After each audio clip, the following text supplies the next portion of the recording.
Bueno, pues nada, muy buenos días. Yo estoy encantada de estar aquí, estoy encantada de que me haya invitado el Centro Regional de Formación de Profesorado. Estoy encantada porque llevo ya años y años trabajando en esto de la inclusión y es la primera vez que una jornada se dedica al pueblo gitano. Y me ha hecho a mí tener que plantearme la presentación de otra manera, tener que reflexionar sobre el alumnado gitano en particular. Y bueno, me siento, después de estar viendo, ¿no? Y estos días atrás, muchas de las cuestiones, repensándolas, pues me siento un poquito más cerca, son un poquito más cerca. Y bueno, me inspiraba mucho este título porque Escuelas sin exclusión puede aludir a las escuelas, a la generalidad de las escuelas, todas iguales y apostando por lo mismo, y a escuelas sin agresión, sin ningún tipo de discriminación hacia el alumnado. Dos problemas importantes, ¿no? para el alumnado gitano. Bueno, a ver si... Esto nada, porque... Bueno, esto es una oportunidad para nosotros. Esta charla es colectiva, ¿eh? Nosotros no hacemos nada de manera individual. Esta charla es de todo el equipo y es nuestra oportunidad para transmitiros nuestro concepto de inclusión, nuestro concepto de educación inclusiva, el derecho que supone y los derechos que conlleva, cómo trabajaríamos cada uno de esos derechos, qué es para nosotros el corazón de la inclusión. Es mi oportunidad para poder transmitiroslo. Y tenemos que partir de una convicción. Nosotros en educación inclusiva partimos de la convicción del derecho a la educación. El derecho a la educación para todo el alumnado sin excepción. En condiciones de igualdad de oportunidad, como dice ahí, y esto viene de lejos, viene de la Convención sobre los Derechos del Niño, donde también se dice en esta convención que los Estados partes son responsables de aplicarlo. Sin embargo, hasta que no apareció en el 2006 una convención sobre los derechos de las personas con discapacidad, específicamente para este colectivo, no se consideró realmente el derecho a la educación inclusiva de calidad como un derecho sustantivo. Claro, yo he estado reflexionando por qué este colectivo de discapacidad tiene esa fuerza, ¿no?, que no tienen otros colectivos. Y es indudable que es un colectivo vulnerable, muy vulnerable, pero es que además el sistema ya habilitó una línea que no era la ordinaria para este colectivo, así por ley, que es la línea especial. Y claro, entiendo que pueda tener esta fuerza porque es especialmente desafiante para la inclusión. Pero lo interesante, lo que me lleva a recoger esto aquí, es que cuando habla del derecho a la educación inclusiva, pensando en este derecho de las personas con discapacidad, se refiere a igualarlos al resto del alumnado. Como si todos los demás también pues, tuvieran ya y estuvieran disfrutando de este derecho y por lo tanto tienen que disfrutar de ese derecho. Así que entendemos que si se iguala, el derecho a una educación inclusiva de calidad es un derecho para todos los estudiantes, para todos. Claro, ahora muchos de mis colegas están replanteando si no sería oportuno cambiar el concepto de inclusión, porque es un concepto muy manido, porque todo el tiempo nos lleva a este alumnado con discapacidad. Si no sería oportuno hablar en términos de justicia social, hablar en términos de contrato social. Yo creo que lo más oportuno es entender bien el concepto de educación inclusiva. otros conceptos caen en el desuso, ¿no? Y nos pueden servir. Pero en nuestro caso yo creo que el problema fundamental es que no se ha entendido bien lo que es la educación inclusiva, no se entiende bien. Es un derecho para todos y es un medio para realizar otros derechos. Y vamos a hablar de los otros derechos que implica la educación inclusiva. El comentario que veíais ahí es el comentario número 4, donde nos intentaba hablar Naciones Unidas de qué significa este derecho a la educación inclusiva. Pero luego, en el 2015, los estados decidieron realizar una agenda de desarrollo sostenible y plantearon una serie de objetivos. Y el objetivo número 4 es el objetivo a una educación inclusiva de calidad. Sabéis que todos estos objetivos van acompañados de una serie de metas, de 15 metas, y se tienen que cumplir en un plazo temporal. Una de las metas, en concreto la meta 5 de este objetivo, alude a el acceso de todo el alumnado a todas las etapas educativas. La UNESCO se ha propuesto liderar este desafío internacional y de vez en cuando nos facilita alguna publicación, nos hace recomendaciones, nos da consejos. A mí me gusta especialmente esta publicación, que es del 2018, que recoge 6 acciones fundamentales para que los estados tengan en cuenta, acciones que tienen que ver con valoraciones, con evaluaciones del sistema, con formación de profesorado, incluso con los presupuestos. Hay diferencias entre los países en relación a cómo distribuimos los presupuestos en educación. Y hay una cuestión muy importante y una postura, y es que podemos distribuir los presupuestos pensando en todos desde el inicio, desde la base, o lo que podemos hacer es distribuir los presupuestos pensando en una mayoría y luego tratando de llegar a todos en la cúspide, ¿no? Que es como hacemos aquí en España, cuando realmente el enfoque tendría que ser al contrario, tendría que ser preventivo, tendría que ser distribuir los presupuestos, como dice la Agencia Europea, ¿no? de Necesidades Especiales y Educación Inclusiva, distribuir desde la base, pensando en todo el alumnado desde el inicio. Bueno, como os decía, la UNESCO se propone este desafío, pero en el 2020, en un informe que hace de seguimiento de cómo van las cosas en nuestro país, ya nos llama la atención y nos dice mucho cuidado que no estáis haciendo las cosas bien. Aquí nos encontramos problemas serios, ¿no? Nos encontramos un problema muy serio del paso en la transición de la etapa obligatoria a la etapa posobligatoria. Nos encontramos con que hay alumnado que no puede titular porque si titula no llega a la FP básica. Nos encontramos con unas escuelas que se dicen inclusivas, pero lo que hacen es separar al alumnado en programas, en grupos.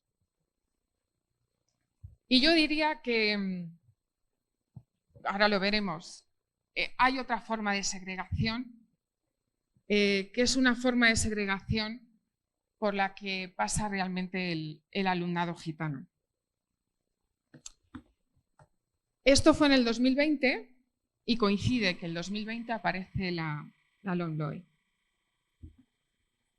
Bueno, escuchando al secretario general de Educación, en aquel momento cuando anunciaba la LOMLOE y lo explicaba, pues realmente nos decía, es una oportunidad. Si vosotros habéis tenido que ver la LOMLOE, ojearla y aprender de esto de las competencias, ¿no? Y nos decía, bueno, es una oportunidad porque hay un capítulo entero dedicado a la equidad y es una oportunidad para la transformación, con unos objetivos. Y dice, reforzar la equidad y reforzar la inclusión. Bueno, yo diría poner fuerza. El RE se pone fuerza en eso, ¿no? En la equidad y en la inclusión. Pero claro, el articulado está repleto de las administraciones harán, las administraciones distribuirán, las administraciones desarrollarán. Y hay muy poco de las administraciones asegurarán y garantizarán. De manera que hablando, por ejemplo, con Fundación de Secretariado Gitano, que hizo un comunicado en relación con la LOMLOE, pues decían, bueno, hay todo un plan que desarrollar ahora. O sea, es verdad, nos permite, nos abre la puerta a esto, pero ahora ¿cómo se hace? ¿Quién va a decir cómo se hace? ¿Nos van a ayudar las administraciones? ¿El plan se va a establecer? ¿Cuándo se va a establecer? Porque la ley también marca unos plazos temporales. Y decía la consejera antes, es verdad que habla de la cultura gitana, menos mal. Pero hay una reivindicación que tenía el colectivo gitano que no se recogió finalmente, ¿no? Cuando el colectivo decía que por qué no se nombraba al alumnado gitano. ¿Por qué se nombra? Ya sabéis que muchas veces detrás de estos, de la terminología está que si no se nombra, no existe.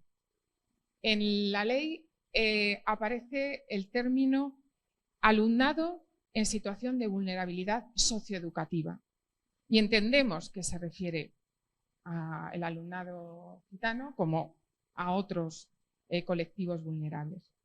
Claro, esto es una cuestión un poco dilemática, ¿eh? Yo os confieso que he venido aquí a mojarme, que no vengo a decir, bueno, esto es así y tal.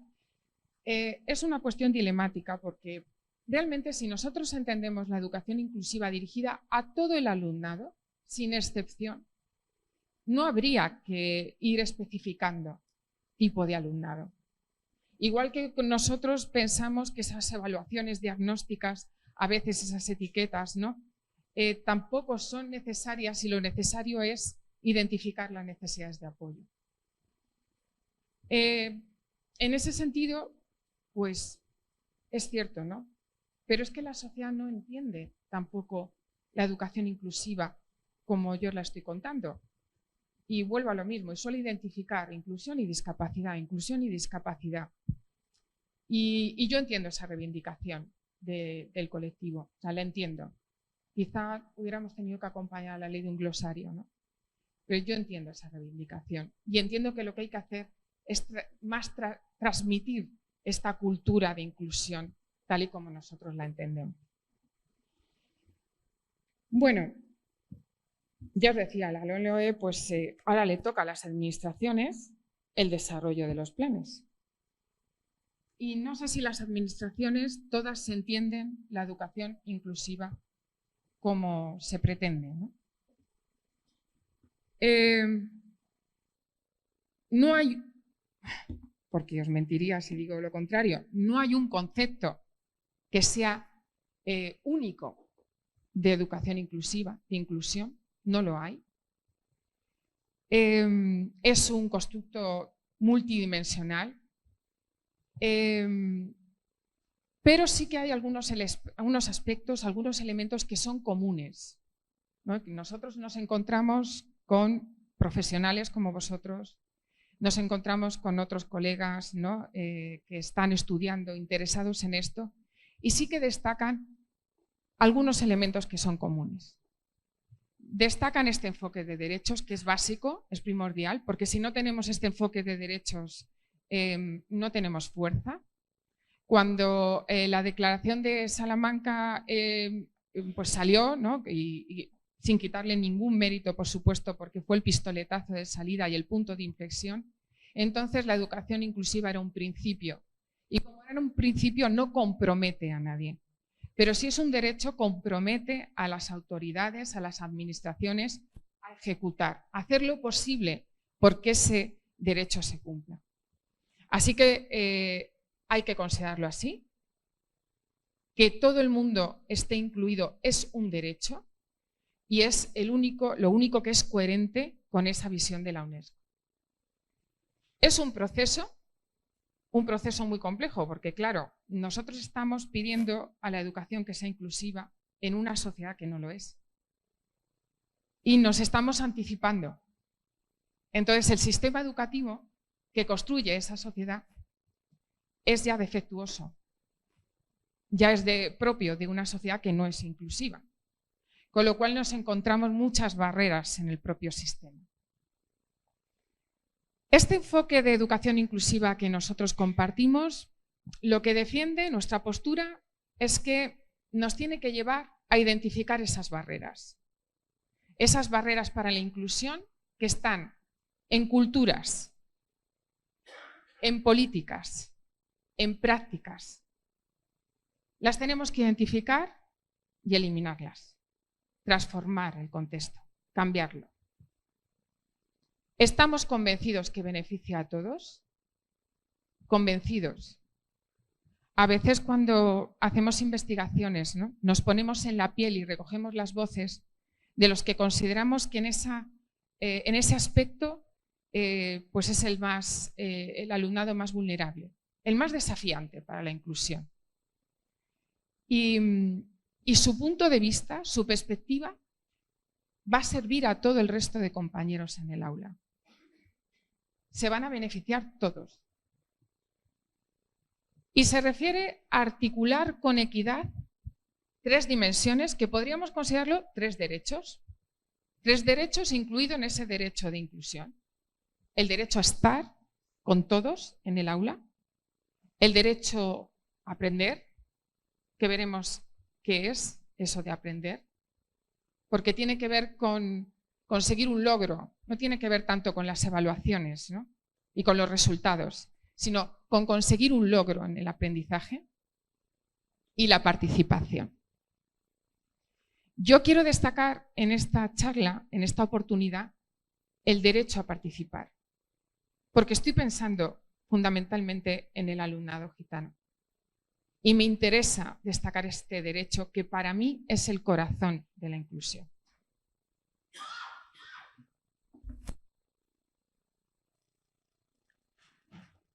Como os decía, este enfoque de educación inclusiva implica 2 tareas fundamentales. Implica ir a los entornos y identificar barreras.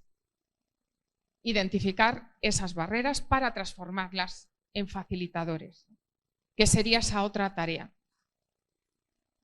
En las culturas, lo que nosotros, nuestras ideas sobre la educación, nuestro concepto sobre la inclusión, las actitudes que tienen tanta fuerza, las actitudes, que como docentes se van a manifestar en nuestras expresiones, en la forma en la que nos dirigimos al alumnado, en cómo organizamos la clase. Vamos también a tratar de identificar barreras en las políticas que derivan de esas culturas, es indudable. Y ya en las prácticas dentro del aula, en el centro y en otros espacios también del centro, ¿no?, que puede ser el patio, el gimnasio, el comedor. Y como os decía, este enfoque también implica articular 3 dimensiones: la presencia, la participación y el aprendizaje. Hay autores que lo llaman diferente a estas dimensiones, pero a nosotros nos parece muy atractivo utilizar estos conceptos. A ver qué os parece. Al final no decimos muchas cosas diferentes, ¿eh? Decimos lo mismo de distintas maneras. La presencia, en mi opinión, es una condición sine qua non. ¿Qué implica la presencia? Está relacionado con acceder, con el acceso, sí. Está relacionado con el lugar donde son educados. Está relacionado con estar juntos. La presencia es todo lo contrario a la segregación. Y podemos encontrarnos diferentes tipos, diferentes formas de segregación. Se puede segregar desde el inicio, ¿no? Porque se impide la presencia. Es un tema también controvertido porque cuando nosotros vamos a dar esta charla, por ejemplo, y nos están escuchando profesionales de centros de educación especial, pues se sienten amenazados. Dicen que nosotros somos segregadores, nos estáis diciendo. Porque se está separando al alumnado en otra vía. Bueno, no decimos nosotros que eso es segregación, lo dice la UNESCO. Pero es verdad que ellos, que pueden sentirse muy inclusivos, lo que están es, pues eso, están actuando siendo profesionales de un sistema que sí que ha sido segregador. No los centros, no los profesionales. Los profesionales, al contrario, muchas veces están recogiendo, ¿no?, de centros ordinarios que son segregadores, recogiendo a alumnos con una mochila emocional enorme que llegan al centro de educación especial y de repente pues ven cómo mejora su autoestima. Por eso os decía que la segregación es dilemática, es complicada. Y en el caso del colectivo gitano se produce una segregación clara que tiene que ver con la concentración del alumnado en determinados centros. Hay un trabajo de Save the Children, es de lo que nos hablaba la consejera antes, esos centros de difícil desempeño o especial dificultad. No sé si aquí en esta comunidad se denomina igual que en Madrid. Y efectivamente, pues un buen porcentaje del alumnado gitano, por ejemplo, está en esos centros. A ver, ¿por qué es segregador? Es evidente, pero la segregación se produce por dos motivos fundamentales. El hecho de estar concentrados en esos centros supone ya un problema de recursos y por lo tanto las condiciones, las opciones de aprendizaje, las oportunidades no pueden ser las mismas. Hay falta de recursos en esos centros. Es imposible que sean condiciones de aprendizaje similares a otros centros ordinarios. Y luego otra razón, y otra razón que tiene que ver con la participación. Es difícil que se participe de manera plena en esos centros. Si por participación entendemos lo que yo os voy a contar ahora. Es difícil, ¿no?, participar plenamente. En estos centros, que algunos pueden parecer hasta guetos, ¿no?, en estos centros de gran concentración, ellos no conocen otra diversidad y nuestra función en las escuelas es también enseñar a convivir. Ellos no lo conocen, pero es que fuera tampoco conocemos la riqueza de su cultura. Así que en otros centros ordinarios que no pueden disfrutar de la diversidad, pues es imposible, ¿no?, que tengan las mismas oportunidades en sociedad para tratar a todo el mundo igual.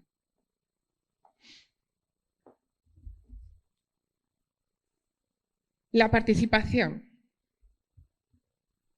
Bueno, la participación a mí me gusta especialmente porque, claro, procedo de un ámbito de la convivencia también, de la mediación. Entonces, me gusta mucho la participación.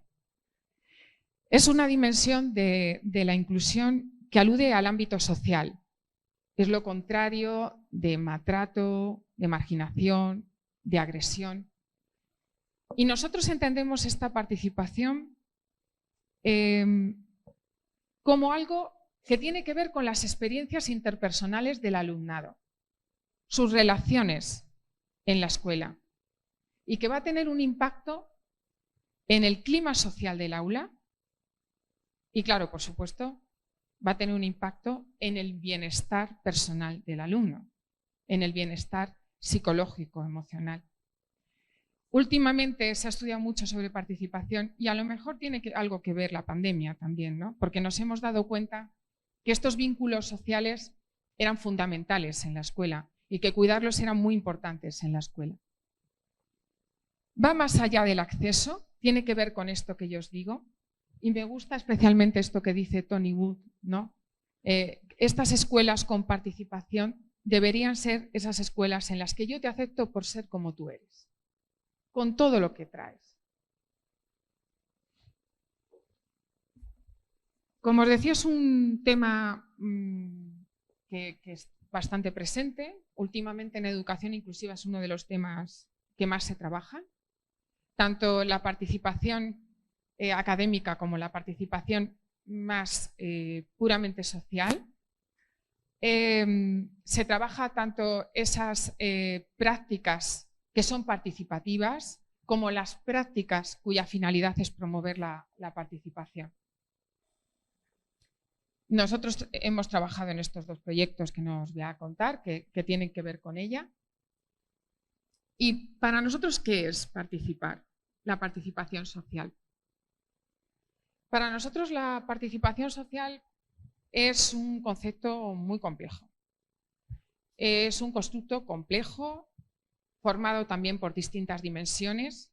Si nosotros consideramos que la inclusión es un derecho, y está formado por eso presencia, participación y aprendizaje, pues hay un derecho a estar presente, un derecho a participar y un derecho a aprender.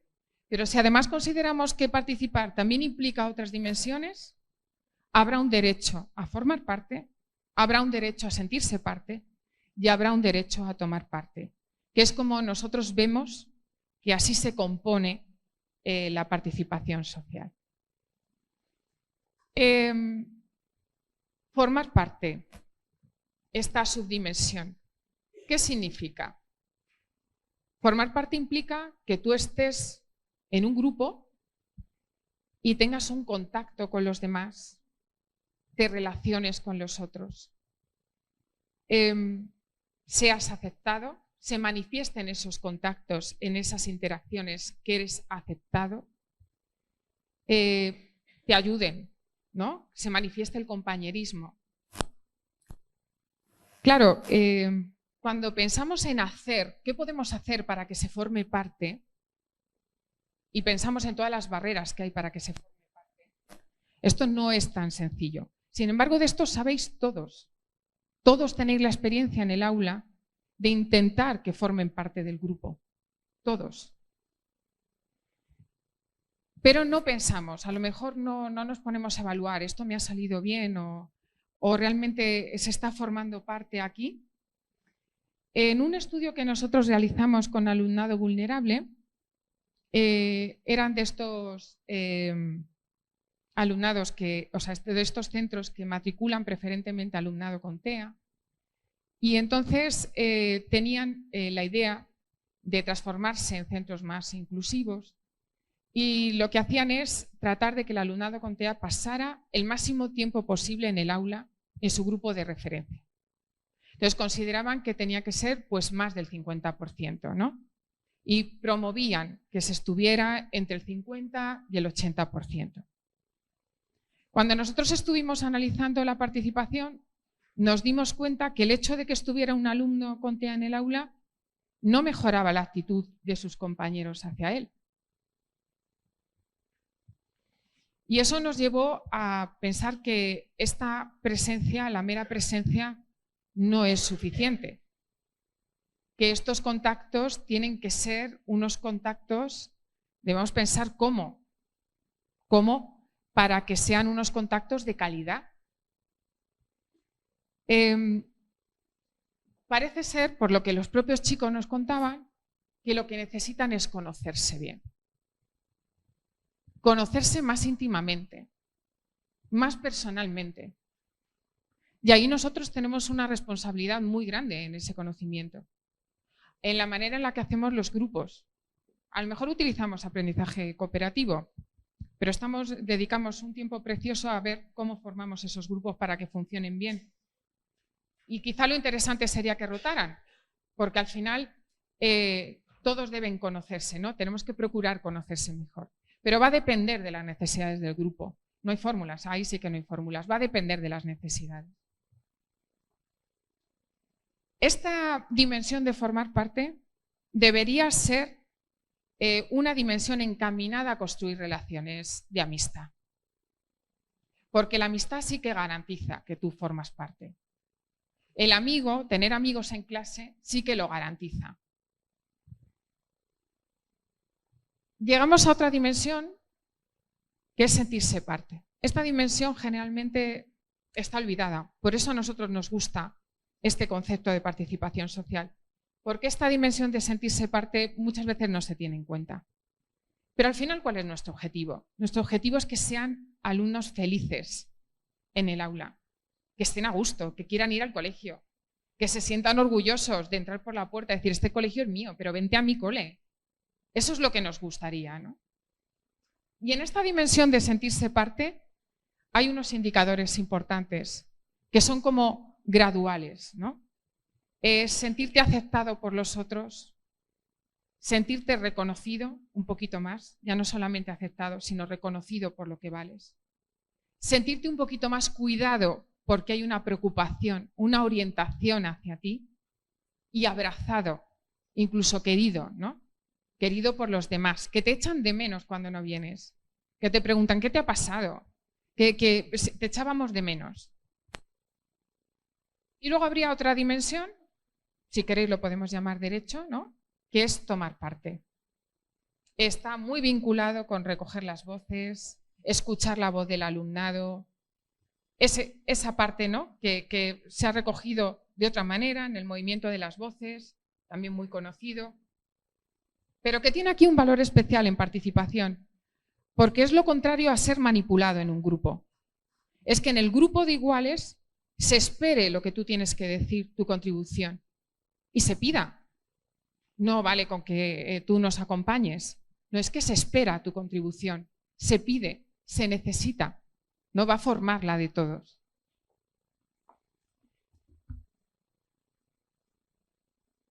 Estas dimensiones se relacionan entre sí. Una forma que se nos antoja a nosotros interesante de entenderlo es que formar parte y sentirse parte son como dos caras de una moneda. Si habéis leído cosas sobre el sentido de pertenencia, alude a eso. Formar parte y sentirse parte es como el sentido de pertenencia, que ahora hay muchos estudios también sobre eso. Es la parte objetiva, formar parte esa que podemos ver y que el docente puede decir, yo aquí puedo intervenir. Y la parte subjetiva, esa el docente no la puede ver, pero es la que le interesa evaluar, le interesa conocer su bienestar. Y luego tomar parte es como esa dimensión transversal, porque va a retroalimentar a las anteriores. Si se espera lo que se espera lo que yo tengo que decir, eso va a alimentar el que quiera formar parte, seguir siendo parte y sintiéndome parte del grupo.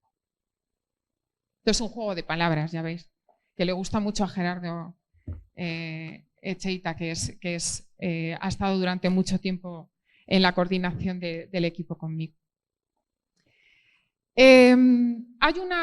Como estamos hablando de un tema que es de justicia social, hablando del alumnado gitano, pues yo pensaba este fin de semana, esto me recuerda a algo que yo he leído por ahí, que también me pasó a Gerardo, que era de Nancy Fraser, que hablaba de reivindicaciones que tienen que hacer colectivos que están en minoría y que son colectivos vulnerables. Y me recordaba todo el tiempo que esto se ajusta perfectamente a estas dimensiones, bueno, perfectamente, no os voy a mentir, ha sido un poco forzado, ¿no?, el ajuste, pero tiene que ver con estas dimensiones que yo os he presentado. Nancy Fraser habla de poder integrar lo público y lo privado. Los intereses de una sociedad, de un colectivo en una sociedad, y luego los intereses individuales, ¿no? En educación, cuando hablamos de participación, efectivamente hay que integrar esos intereses, y para que pasar de la mera presencia a la participación, yo puedo tomar esos dos principios de los que habla esta autora, que para nosotros pueden ser condiciones necesarias, que son la accesibilidad y la redistribución. Por accesibilidad, ella entiende, esto lo vincula mucho a lo político-económico, ella, y por accesibilidad entiende que los contextos se tienen que transformar, pero se tienen que transformar también culturalmente, integrando todas las culturas. Y por redistribución nos estaría hablando de esta segregación. Debería ser inadmisible que se concentraran en estos centros, ¿no?, el alumnado gitano, pero claro, también hay que pensar la distancia del centro. Hay tantas cosas, tantos criterios que hacer, que tener en cuenta, que no hay otra forma de construir la inclusión que no sea con el diálogo con el colectivo concreto. Esa base del diálogo, esa base de tener en cuenta ese alumnado al que queremos integrar. O sea, no puede hacerse al margen. Las administraciones no pueden hacerlo al margen, porque esos criterios son los que se tienen que combinar. Sería esa redistribución para llegar a eso que yo os decía y que no hubiera esa segregación. En un estudio piloto, yo creo que esto salió en el 2022, aparecían estos datos que son alucinantes, ¿no?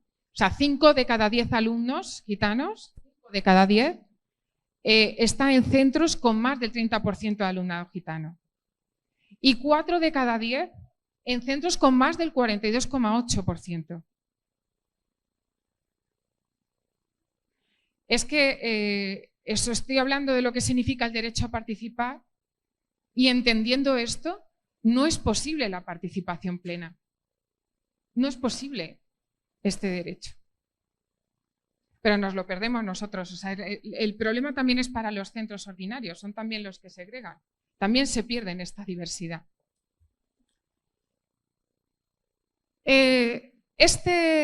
Ella después habla, Nancy Fraser, de reconocimiento, y esto me recuerda a mí a eso que os he dicho yo antes, que para querer hay que conocer.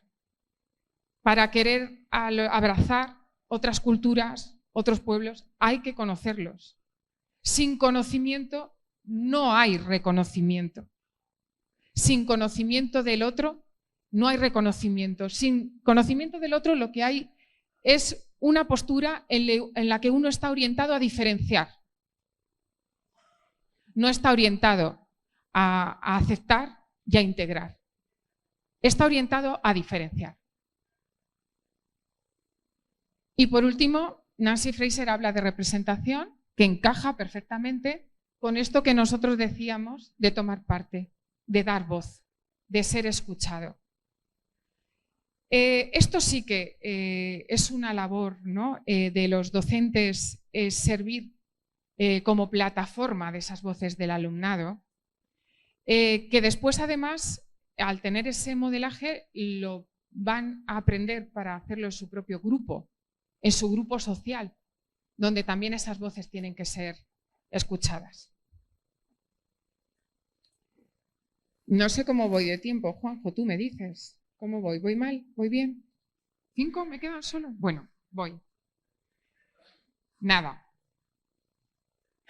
Me interesa deciros que yo pienso que esta participación social es el corazón de la inclusión, y voy a intentar de ver si os... Bueno, no se trata de convencer, de si me hago entender, ¿no? Creo que es el corazón porque hay alumnos que están desmotivados por nuestra educación tradicional. ¿Para qué lo vamos a negar? Por nuestra educación académica, ¿no? Están desmotivados, consideran las tareas aburridas, que somos unos carcas, que tenemos que utilizar otra metodología.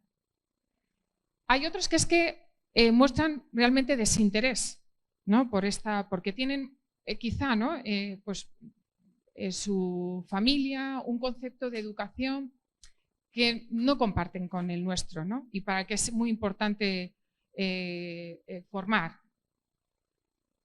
Pero los estudios que han estudiado algo que se llama social engagement, que se refieren al apego a la escuela, al arraigo a la escuela, han mostrado que hay alumnos con mucho apego y, sin embargo, muy desmotivados por las tareas.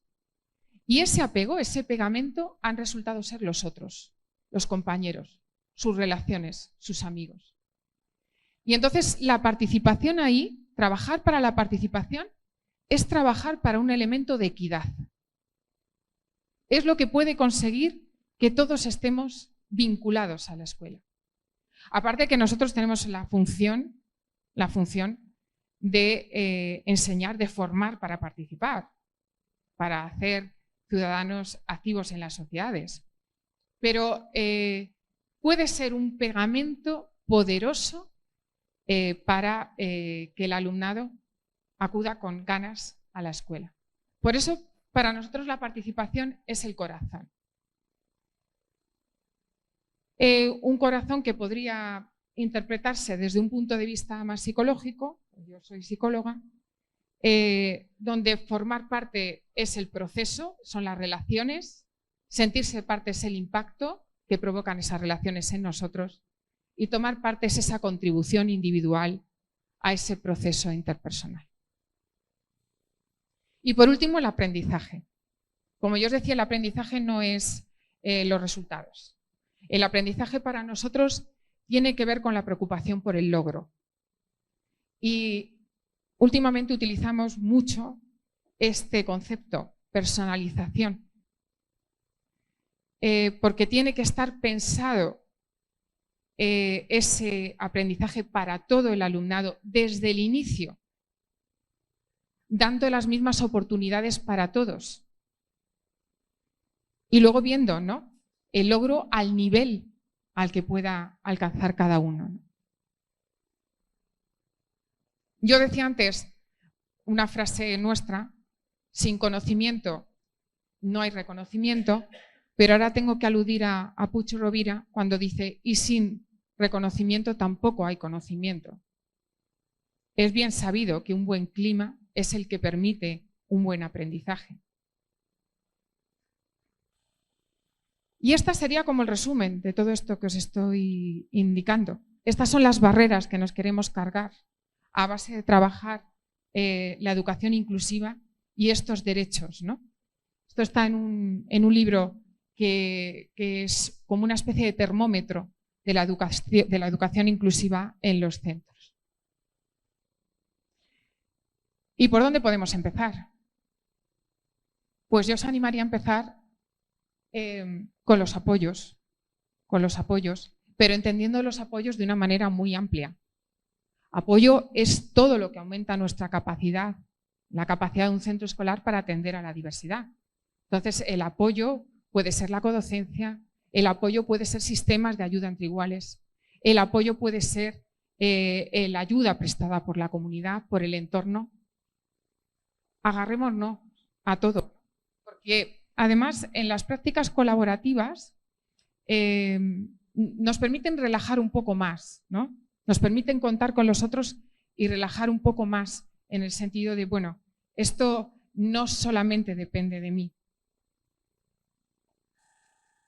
Para terminar, quiero poner un poco el énfasis en esta figura que es nueva, relativamente nueva, del coordinador de bienestar y protección, y en dos funciones que tendrían que ver con esta educación inclusiva que yo os he presentado y que tienen que ver con ese bienestar del alumnado, porque en el fondo la inclusión va de eso, ¿no?, de bienestar.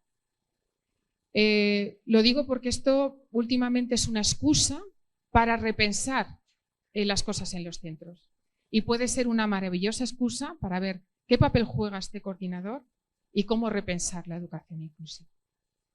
Y ya nada, ya sí que me despido, bueno, despido mi charla, no de vosotros, que me quiero quedar a enterarme de cosas, pero os quiero invitar a un ciclo que vamos a empezar a hacer este mes, una vez al mes. Si os metéis en la página de Kidei, de nuestro grupo, una vez al mes vamos a hacer un encuentro con centros que han iniciado la transformación de la inclusión y nos van a contar prácticas, ejemplos de prácticas. Empezamos el 30 de marzo, es a las 6 de la tarde porque se unen también escuelas de Latinoamérica y bueno, pues cada vez nos van a ir contando experiencias distintas. experiencias de educación combinada, experiencias de codocencia, experiencias de sistema de ayuda, de tutoría entre iguales, de mentorías, de tutoría vertical. Nos van a ir contando distintas experiencias. Se puede enganchar, os podéis enganchar a la sesión y abandonarla cuando queráis y estaréis pues muy bien recibidos. Nada más, muchísimas gracias.